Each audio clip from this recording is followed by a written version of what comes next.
안녕하십니까. 손해평가사를 사랑하는 모임 네이버 손사무 카페 1차 시험 무료 강의 7번째 시간 시작하겠습니다. 오늘은 34페이지 아래쪽에 있는 4번 상실이익 등의 불산이 이렇게 되어 있는데요.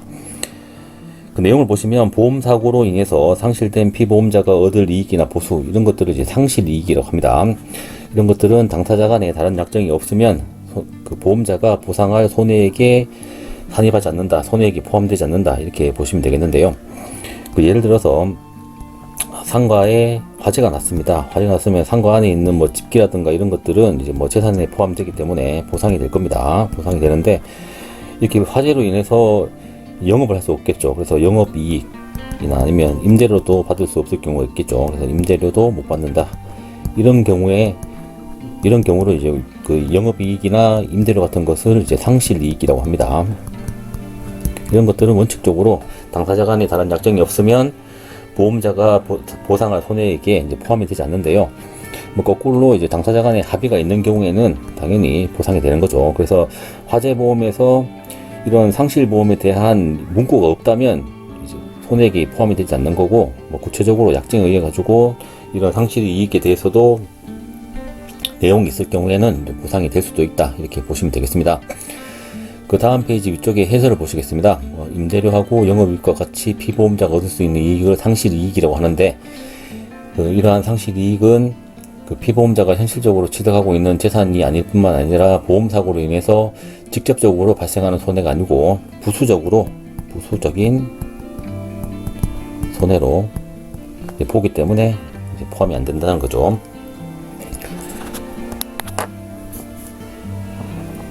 아래쪽에 5번 보시겠습니다. 그 5번 보험계약의 목적이 있는데요. 일단 우리가 보험계약의 목적이라고 하는 것은 보험의 목적, 앞쪽에서도 여러 번 공부를 했습니다. 보험의 목적이라고 하는 것은 손해보험에서는 피보험자의 재산, 뭐 자동차, 뭐 물건 이런 것들을 얘기를 하는 거고요. 그리고 임보험에서는 피보험자의 신체, 생명 이런 것들을 이제 보험의 목적이라고 하죠. 그래서 보험사고의 객체, 보험사고의 객체를 보험의 이익이라고, 그 보험의 목적이라고 하고요. 여기서 다른 개념인 보험계약의 목적이 있습니다. 보험계약의 목적. 이런 보험계약의 목적은 이제 가치라는 얘기죠. 가치. 어떤 보험에서 피해를 보고 손해를 입을 이익이 있어야 되죠. 보험에 가입한다는 것은 이렇게 뭐 그 어떤 특정한 보험에서 보상하는 재해로 일단 내가 손해를 볼 그런 이익이 있어야지 이제 보험에 가입을 하는 거죠. 이익이 없으면 보험에 가입을 할 이유가 없잖아요. 이런 것들을 이제 보험계약의 목적, 이것을 학문상 또는 아니면 강학상, 학문상으로 피보험이익 이렇게 얘기합니다. 피보험이익. 뭐 어떤 책에는 학문상으로 되어 있고 어떤 책에는 강학상 이렇게 되어 있는데 뭐 똑같은 얘기입니다. 요렇게 이제 한번 지난번에도 공부를 했으니까요. 이렇게 한번 보시고 내용을 보시면, 보험계약은 금전으로 산정할 수 있는 이익에 한해서 보험계약의 목적으로 할 수 있다 이렇게 되어 있습니다. 요거죠. 할 수 있고, 이런 보험계약의 목적, 피보험이익 이런 것들을 금전으로 이제 평가한 것을 보험가액이라고 합니다. 보험가액이라고 얘기를 한다. 이런 것들은 이제 피보험이익이라고 하는 것은 손해보험에서 계약의 성립을 위해서 손해를 입을 이익이 있어야 된다는 얘기입니다. 그건 이제 뭐 전체적으로 이제 보험의 전체에 적용되는 게 아니고 각각의 보험 상품에 따라서 달라질 수 있겠죠. 어떤 물건에 대해서 어떤 보험 상품은 뭐 손해를 볼 이익이 있고 어떤 것은 아예 없고, 그러니까 이렇게 나눠서 이제 보시면 될 것 같습니다. 그 아래쪽에 해설을 보시면 피보험이익의 요건이 나오는데요. 요거는 피보험이익의 요건은 이제 그게 경제성, 그리고 이익의 적법성, 확정성 요 세 가지가 있는데요. 그리고 사지 택일형. 우리 1차 시험의 경우에는 4개 지문에 하나를 선택하는 거죠. 이런 지문에 이런 3개짜리는 문제에 자주 나올 수가 있으니까요. 요거는 제가 그 경제성, 그리고 이익의 적법성, 확정성, 이렇게 경적확, 이렇게 저는 계속 경적확 이렇게 계속 이어서 입에 이제 붙이도록 이제 연습을 해서 공부를 했었는데요. 뭐 그렇게 하시든지 아니면 뭐 경제성, 적법성, 확정성 이렇게 여러 번 암기를 하시면 좋을 것 같습니다. 그러니까 첫 번째 욕구로는 경제성이 있는데요. 당연히 방금 제가 말씀드린 것처럼 이제 금전으로 산정을 할 수 있어야 되겠죠. 금전으로 산정을 할 수 있어야 되기 때문에 이제 경제성이 있어야 된다는 얘기입니다. 그래서 피보험 이익은 금전으로 산정할 수 있는 경제적 이익에 한해서 보험계약의 목적으로 할 수 있으므로 소유권, 물권, 채권 등 법률상 관계뿐만 아니라 영업 손실, 요거는 이제 상실이익이라고 방금 공부를 했었죠. 상실이익, 이것도 포함이 된다라고 이제 그 피보험 이익의 요건에는 그렇게 이제 정할 수 있는데, 우리 법에서는 이제 다른 그 계약자 간에 다른 약정이 없으면 기본적으로 손해액의 산입이 되지 않는다, 이렇게 되어 있다는 거죠. 그래서 방금 공부한 4번하고 5번에 있는 이 내용들을 좀 구분을 좀 하셔가지고 이제 글을 읽으시면 좋을 것 같습니다. 그리고 아래쪽에 이익의 적법성이 있는데요. 우리 법에서 얘기하는 이익이라고 하는 것은 무조건 뭐 선량한 풍속, 기타 선량한 풍속에 반하지 않아야 되고, 또 공공 질서에도 반하지 않아야 됩니다. 그렇기 때문에 이제 피보험 이익이 성립하기 위해서는 법의 금지 규정에 위반하거나 아니면 공공한 질서 그리고 선량한 풍속에 반하지 않는 것을 대상으로 한다, 이렇게 되어 있는 거죠. 이건 기본적인 우리 법에서 얘기하는 것들이니까요. 그리고 이제 확정성이 있는데요.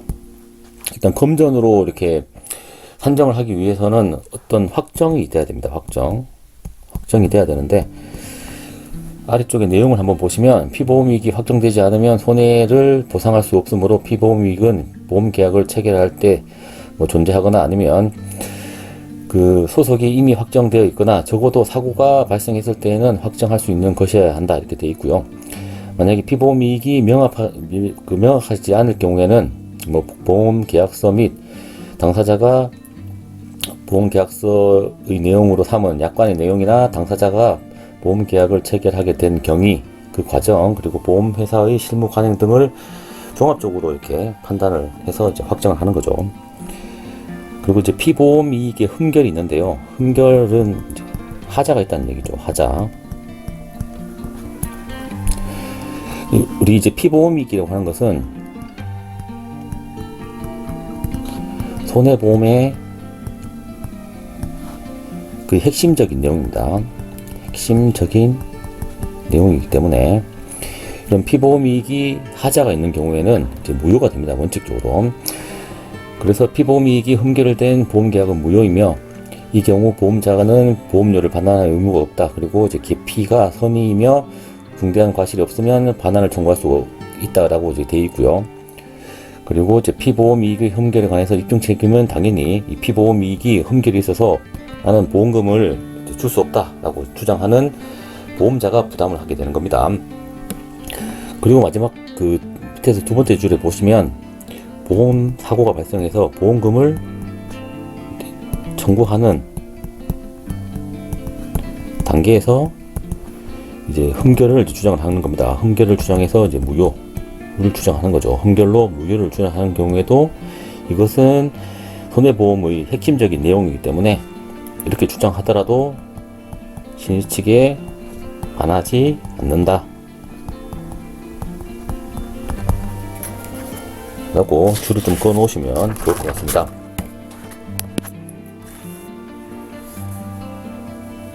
그 36페이지 6번 초과보험 보시겠습니다. 초과보험 보기 전에 그 아래쪽에 있는 36페이지 아래쪽에 있는 표부터 먼저 공부를 할 텐데요. 방금 보험 가액에 대해서 공부를 했고, 이제 보험 금액 이런 것도 앞쪽에서 여러 번 공부를 했었는데요. 요것부터 먼저 공부를 하고 초과보험하고 일부 보험을 공부를 하면 더 쉽게 이해가 되기 때문에 보험 가액과 보험 가액 금액 먼저 공부를 하겠습니다. 이제 보험 가액이라고 하는 것은 방금 공부했듯이 피보험 이익을 금전으로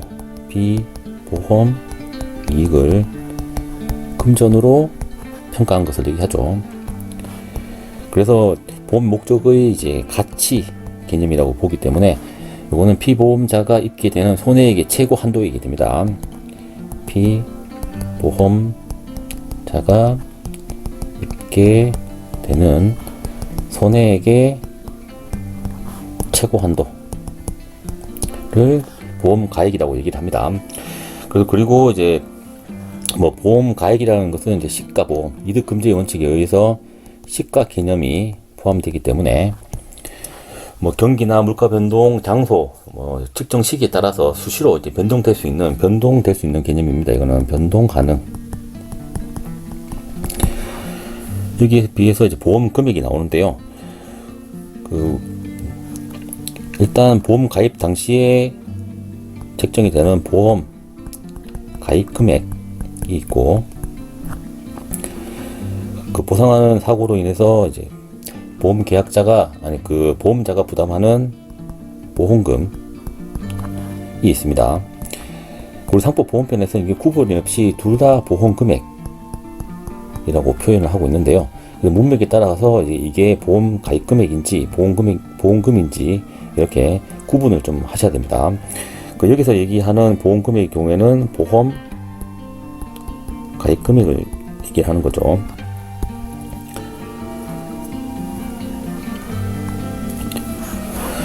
그 보험 금액이라고 하는 것은, 즉 보험 가입 금액이라고 얘기하는 것은 보험자가 발생한 손해의 보상을 위해서 지급하기로 보험 계약 당시에 지급하기로 한 최고 한도를 보험 가입 금액, 다른 말로 보험 금액 이렇게 얘기를 하는 겁니다. 이거는 이제 보험 계약 체결할 때 당사자 간의 약정에 의해서 합의에 의해서 정해진 금액이죠. 그래서 여기서 보시면 그 보험 가액도 최고 한도, 보험 금액도 최고 한도, 그 두 개의 한도에 이제 걸리게 되는 거죠. 손해액은 걸리게 되기 때문에 이 둘 중에 작은 값이 실질적인 한도가 되는 겁니다. 이렇게 이해를 하시고, 아래 동그라미 답번에 보험 가액과 보험 금액의 관계 보시겠습니다. 그 보험 가입 금액, 보험 금액을 보험 가액으로 나눈 값을 우리가 이제 부보율이라고 얘기합니다.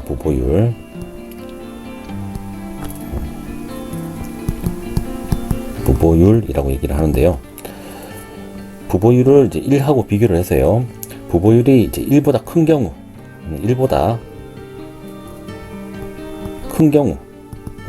초과보험이라고 합니다. 초과보험. 그리고 1하고 같은 경우를 전부보험. 그리고 1보다 이제 작은 경우, 이거를 일부보험 이렇게 얘기를 합니다. 보험에 일부에 붙였다 이렇게 얘기를 하는데요. 관계를 보시면 여기 나와 있는 내용이 그렇죠. 이렇게 나와 있는 내용이 이렇게 되는 거고, 그 앞쪽에 있는 보상액하고 이제 실손해액하고 이제 비교하는 것은 뭐 여기 있는 이제 중복보험의 경우에는 이제 초과보험의 일종인데요. 초과보험하고 같이 이렇게 보시면 될 것 같습니다. 그래서 그 일부 보험의 경우에는 비례 보상을 하기 때문에 이제 보상액이 실손해액보다 이제 적다라고 표시가 되어 있는데, 왜 초과보험이면 거꾸로 이렇게 크지 않냐 하면, 이게 현저하게 이제 그렇게 1보다 큰 경우에는 보험료에 감액 청구를 합니다. 그래서 보험료에 감액 청구를 한다는 것은 이제 보험 가입 금액도 까진다는 거죠. 이렇게 되기 때문에 같아지는 거죠. 이렇게 커지지 않고 같아지는 거다, 이렇게 이해를 하시면 될 것 같습니다. 그래서 36페이지 위쪽에 보시면 초과보험이 있는데요. 초과보험의 경우에는 부보율이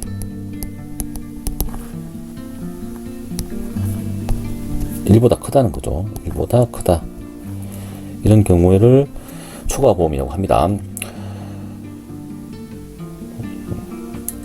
동그라미 1번 1항을 보시면 보험금액이 보험가액의 목적의 가액, 보험가액의 목적의 가액이 이제 보험가액이죠. 이렇게 보험금액하고 보험가액을 비교해서 현저하게 초과할 때를 이제 초과보험이라고 하는데요.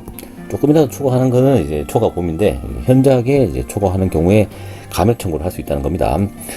그러니까 현저하게 초과한 때에는 보험자 또는 보험 계약자는 보험료와 보험 금액의 감액을 이제 청구를 할 수 있습니다. 청구를 할 수 있는 건 청구권자는 보험자하고 보험 계약자 두 개입니다. 여기에 대한 내용을 한번 보시면, 일단 그 부보율이 1보다 크다는 얘기는 일단 손해액보다 이제 보상액을 더 많이 받을 가능성이 있다는 거죠. 이렇게 가능성이 있기 때문에 보험자 입장에서는 보험 금액이 너무 이제 크기 때문에 잘못하다가는 이제 높게 설정된 보험 금액을 기준으로 해서 뭐 피해율을 적용한다든가 이렇게 하다 보면 과도하게 보험금이 지급될 가능성이 있는 겁니다. 가능성이 있는 거고, 보험 계약자 쪽에서 보험료를 내는 보험 계약자 쪽에서 봤을 때는 결국에는 이 두 가지 한도 중에서 작은 값으로 한도가 걸려가지고 이제 보험금만 괜히 많이 내고 실제로 받을 때는 보험 가액 이제 기준으로 해가지고 이제 보험을 받을 그런 가능성이 있죠. 보험금을 받을 그런 가능성이 있기 때문에 보험료만 가하게 내는 그런 이제 불이익이 있을 수 있습니다. 보험료만 가하게 내는 불이익이 있을 수 있겠죠. 보험료만 과하게 내고 실제로 보상은 그만큼 받지도 못하면서 과하게 납부하는 경우가 있을 수 있기 때문에 이 둘 다 청구권자가 된다, 이렇게 이제 이해를 하시면 될 것 같습니다. 그러나 보험료의 감액은 장래에 대해서만 그 효력이 있다, 이렇게 이제 이해를 하시면 될 것 같고요. 여기서 보험 가액은 가입 당시 가액에 의해서 이제 정해지는 겁니다. 이제 원칙이 이렇다는 거고요. 하지만 보험 가액이 뭐 시간의 경과 이런 것들에 의해 가지고 보험 기간 중에 현저하게 이제 감소된 때에는 똑같이 보험자와 이제 보험 계약자는 보험료와 이제 보험 금액의 감액을 청구할 수 있다, 이렇게 이해를 하시면 되겠고, 이제 여기서 이제 부보율이 1보다 클 경우는 초과보험이 되고요. 이제 감액 청구를 할 수 있는 것은 이제 현저하게 조금 초과되었다가 또 내려갔다가 그러면 또 감액했다가 증액했다가 이렇게 되는 게 아니고요. 현저하게 초과된 때를 이제 감액 청구를 할 수 있다, 이렇게 이해를 하시면 될 것 같습니다. 그리고 이제 4번 보시면 초과보험이 보험 계약자의 사기로 인해서 체결된 때는 그 계약은 당연히 이제 무효를 합니다. 무효를 하고, 이러한 경우에 보험자는 그 사실을 알 때까지 보험료를 이제 청구할 수 있다. 이게 사기이기 때문에. 그리고 아래쪽에 해설을 보시겠습니다. 이제 해설을 보시면 초과보험의 정의가 나오고요.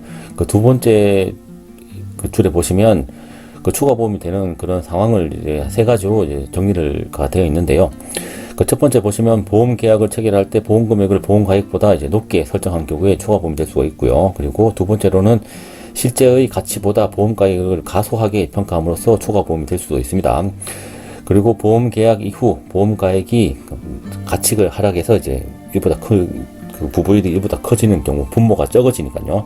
이럴 경우도 이제 초과보험이 될 수가 있겠죠. 이와 반대로 일부 보험의 경우에는 보험 계약 당시에 약정한 보험 금액이 보험 가액보다 작은 거, 일부에 보험을 붙인 경우에 가치는 100인데 70%만 보험을 붙인 거, 이런 것들을 이제 일부 보험 이렇게 얘기하는 거죠. 그 7번에 일부 보험 보시겠습니다. 보험 가액의 일부, 보험 가액이 100%라면 일부에 뭐 70% 예를 들면 보험을 붙인 것을 이제 일부 보험이라고 얘기합니다. 그래서 일단 보험 가액에 비해서 이제 보험료, 보험 가액 금액이 작죠. 작기 때문에 부보율이 1보다 적은 겁니다.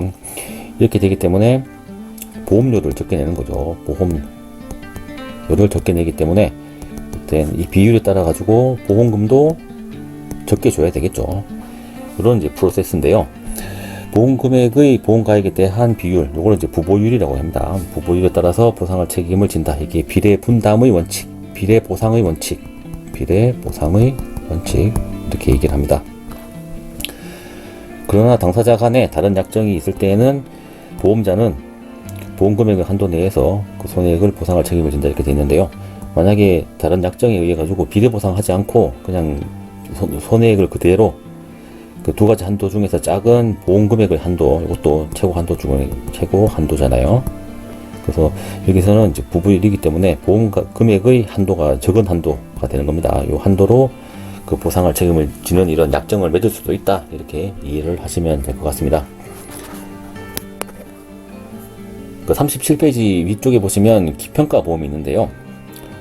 일단 여기서 평가, 보험 이런 것들은 다 보험 가액을 평가하는 것을 얘기를 합니다. 그래서 미리 평가를 해놓은 것을 기평가 보험, 보험 가액을 미리 평가했다. 이거는 이제 기평가 보험 이렇게 얘기하고요. 그리고 미리 하지 않았다 라고 하는 것은 평가를 하지 않았기 때문에 이제 미평가 보험 이렇게 됩니다. 근데 우리 그 손해보험의 원칙, 이득 금지의 원칙, 실손 보상의 원칙, 이런 취지로 봤을 때는 이제 시가 개념이 반영이 돼야 되겠죠. 시간의 경과에 의한 가치의 증감에 대한 시가 보상의 개념이 적용이 돼야 되는데, 미리 이렇게 정해놓은 거는 이게 원칙이 될 수 없죠. 이건 예외입니다. 예외고, 그 사고 발생 당시로 이제 산정하는 기평가 보험의 경우가 이제 원칙이 되겠죠. 근데 시가 보상의 원칙으로 봤을 때는, 그래서 여기서 이제 예외가 되는 것이 이제 기평가 보험인데요. 그 내용을 한번 보시겠습니다. 당사자 간의 보험가액을 정해놨다. 미리 시가를 반영하지 않고 정한 때에는 그 가액은 사고 발생 시 가액을 정한 것으로 이제 추정을 한다는 겁니다. 이게 원칙이니까요.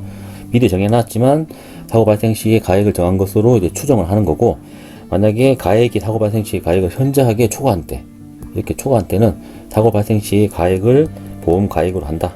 시가 개념을 적용을 한다. 현저하게 차이가 날 경우에. 아래쪽에 해설을 보시겠습니다. 해설을 보시면 기평가 보험의 정의가 나오죠. 기평가 보험.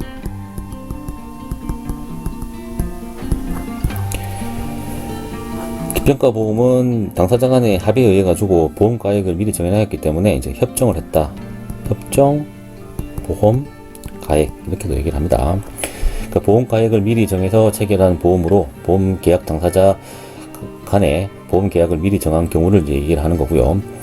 상대적으로 보험 가액을 정하지 않은 것을 이제 미평가 보험 이렇게 얘기합니다. 그 동그라미 나번 보시면 기평가 보험의 형태 및 목적이 있는데요.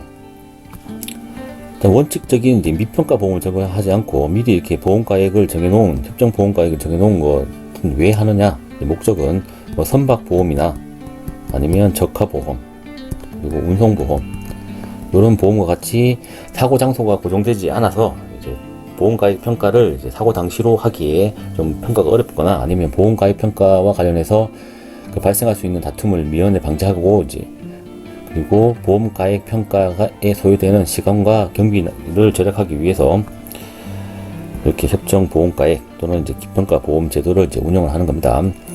그리고 현저하게 초과할 때 여부를 한번 보시면 거래 통념상 또는 사회 통념상 판단을 해야 된다 라고 되어 있고, 그 사고 발생 시 가액을 현저하게 초과한다는 점의 입증 책임은 보험자가 부담을 한다. 보험자가 부담을 한다.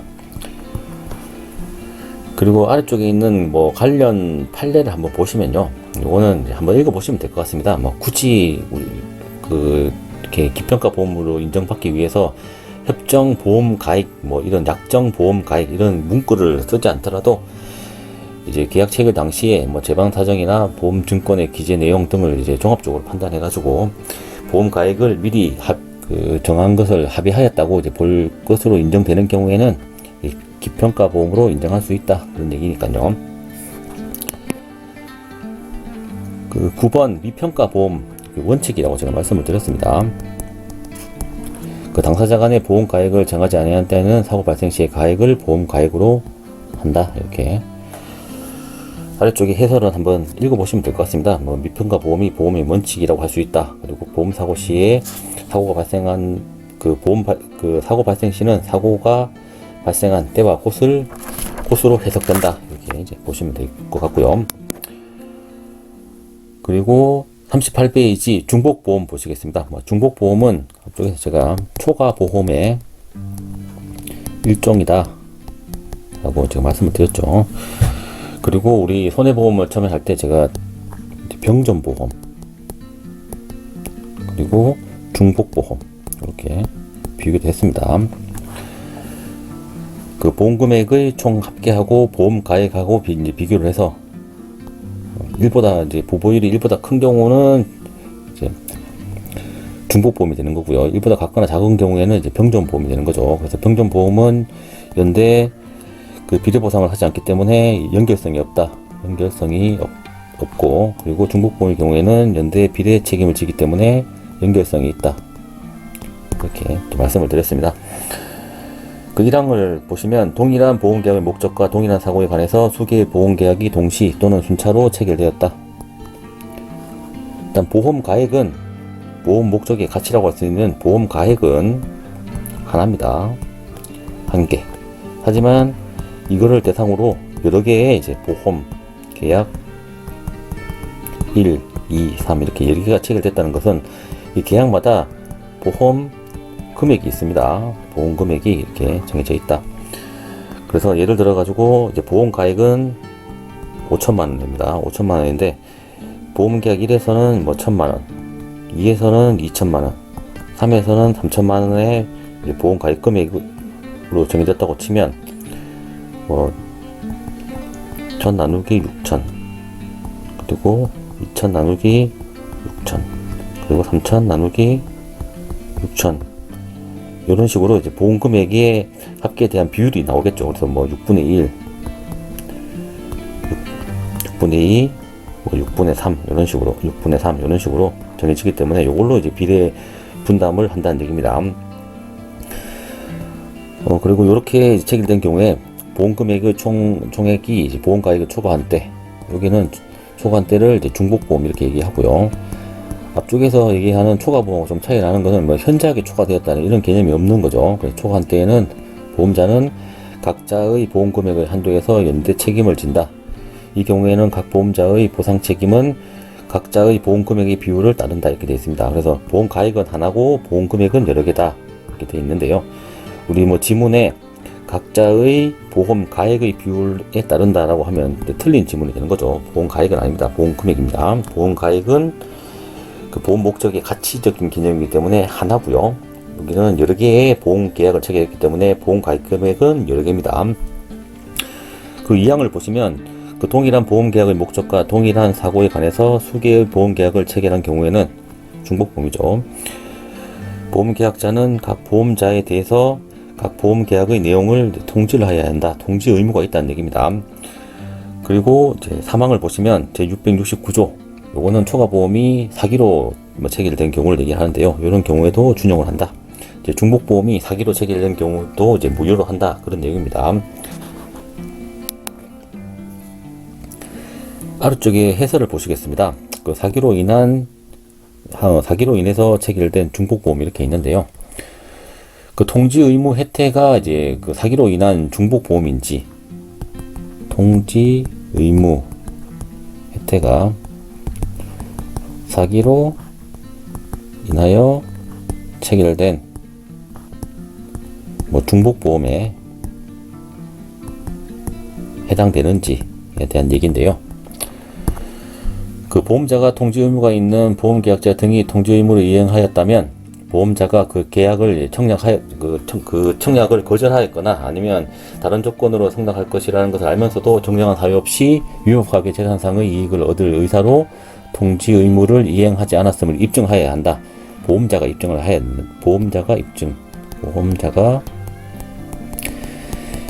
해야 되고요. 단지 이러한 통지 의무를 게을리하였다는 사유만으로 사기로 인한 중복보험이 체결되었다고 할 수 없다. 이렇게 이제 대법원이 판단을 했습니다. 그리고 두 번째, 통지 의무가 중요한 사항인지 여부가 또 우리가 대법원에서 판결이 있는데요. 일단 뭐 중복보험을 체결한 사실,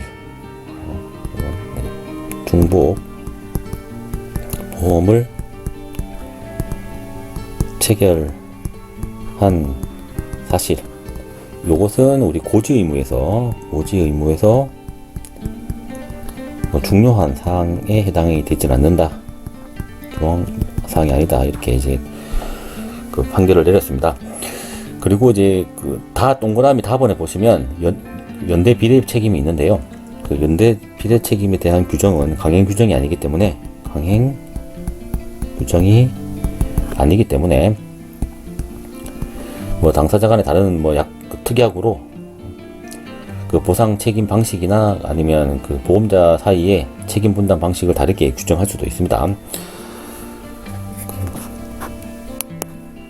그 11번 중복보험과 보험자 1인에 대한 권리 폭이 이렇게 나와 있는데요.